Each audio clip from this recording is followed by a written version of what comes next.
Le marais maudit. Récit du docteur Paul White.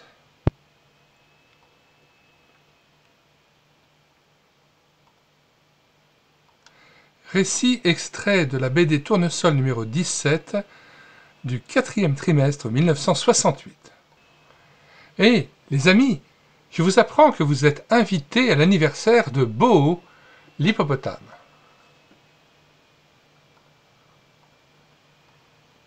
Chic, moi, j'aime les fêtes. Je lui offrirai cette noix de coco comme cadeau. On dit que je suis le meilleur lanceur de noix de coco de toute la jungle. Et moi donc? Alors, attention, ne l'envoie pas dans le marécage, là-bas. Car ce marécage est plein d'une boue collante, qui aspire. Attention! Vieux rat d'auteur, nous n'avons pas besoin des marécages, nous n'avons pas peur des marécages. Allez, Tato, attrape!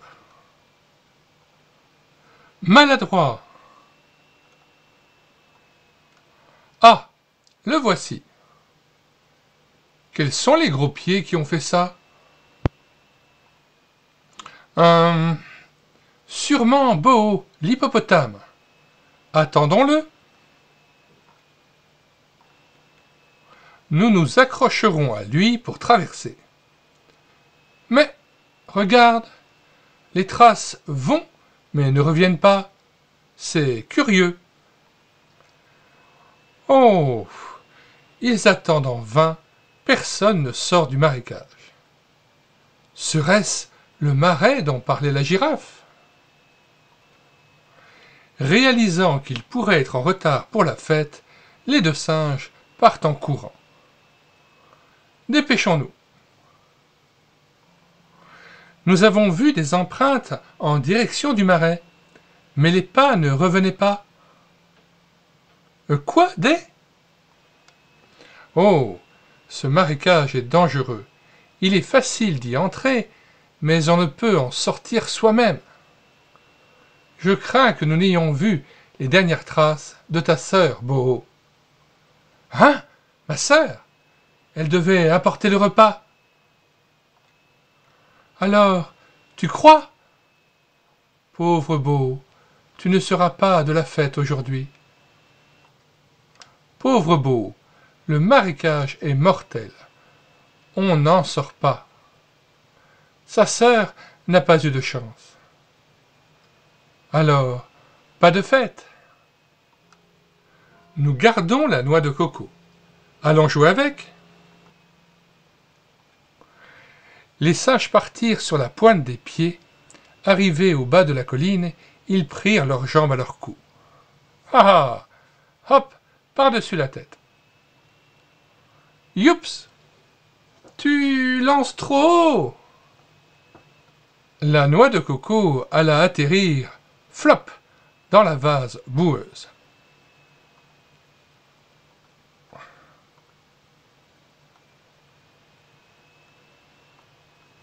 Elle est perdue. On ne peut aller dans le marais.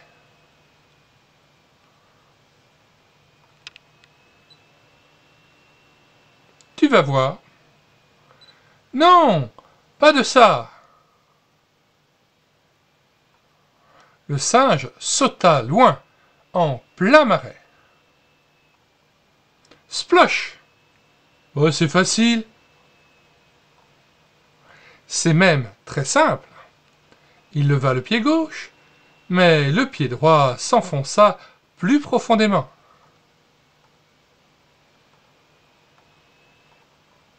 Vite, sors l'autre pied. Le singe essaya, mais il dut reposer son pied gauche. La boue épaisse retenait ses deux chevilles. Je suis collé. Au secours, j'enfonce. Pendant ce temps, sur la rive, l'autre singe s'était assis pour réfléchir. Mais les idées des singes mettent du temps à germer. Mes jambes! Lentement, la boue aspire le singe. Que vais-je faire?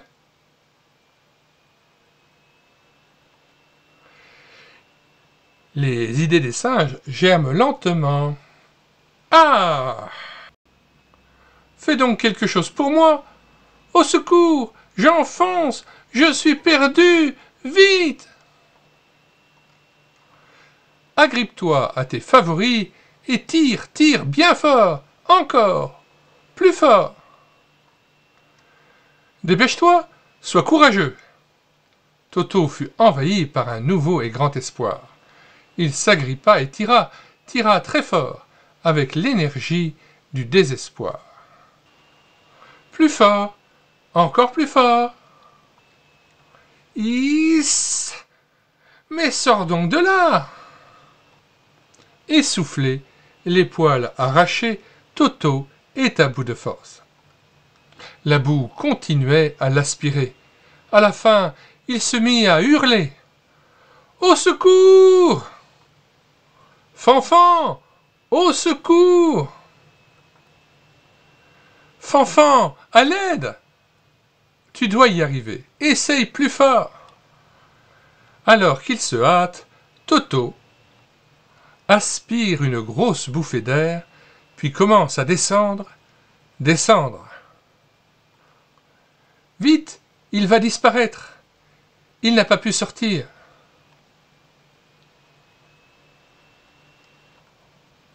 Trop tard. Bravo, il était temps. Avec précaution, la girafe tire le faible Toto du marais et le passe à Fanfan qui pose Toto inanimé sur un rocher. 101, 102, 103, 104. Sur le rocher, Toto respire de nouveau faiblement. C'est merveilleux, il est sauvé. La Bible est le livre qui parle d'un salut merveilleux. Comme Toto, les hommes, tous les hommes, sont embourbés, enlisés, non pas dans un marais, mais dans le péché. Aussi la mort les a atteints. Ils sont, dit la Bible, privés de la gloire de Dieu, en conflit avec leur Créateur. Situation tragique que les hommes ne veulent pas reconnaître. Voici la mare, et ici, marqué au centre, péché. Ceux qui acceptent d'y voir clair essayent, comme Toto, de s'en sortir. C'est sagesse de singe que de vouloir se sauver par ses propres moyens.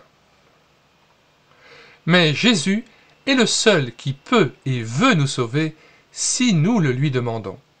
Il est le seul que le marais ne pouvait aspirer. C'est lui qui a dit « Si un homme entend ce que je dis et le fait, il construit sa vie sur le rocher et il est sauvé.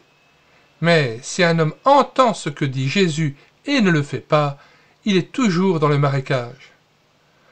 Lequel de ces deux hommes êtes-vous ? » Alors, viens Jésus avec des paroles. Parle à Dieu, il t'entendra. Il est mort pour ton péché. Jésus-Christ est mort à la croix pour ton péché. Et il est ressuscité des morts, après avoir expié nos fautes. Alors maintenant il est vivant et il frappe à la porte de ton cœur. Si tu le veux, tu peux lui parler et lui dire « Seigneur Jésus, rentre dans mon cœur. Je crois que tu es vivant et je crois que tu es mort pour moi, que tu as expié mes fautes à la croix. Ton sang a coulé pour moi à ma place. Alors Seigneur Jésus, je reçois la vie éternelle par la foi en ton nom, et je te loue et je te bénis parce que je peux recevoir ton Esprit Saint qui m'assure ta présence dans mon cœur qui devient alors le temple de Dieu. Béni sois-tu, Père Céleste, parce que tu fais de moi ton enfant par la foi, et tu pardonnes mes péchés par la foi en Jésus-Christ. Alors je t'ai donné un exemple de prière que tu pouvais faire, mais il est encore préférable que ce soit avec tes mots à toi, que tu parles à Dieu et que tu l'exprimes. Cette prière où tu désires ardemment recevoir Christ dans ton cœur après avoir exprimer ta foi en la bonne nouvelle du salut. Vous pouvez télécharger cette BD Tournesol que nous avons numérisée sur le site internet médiathèquechrétienne.fr. Nous en avons mis le lien dans les commentaires de cette vidéo, ainsi que le lien de bien d'autres ouvrages que nous vous invitons à découvrir. Nous vous disons au revoir et à bientôt pour une prochaine vidéo.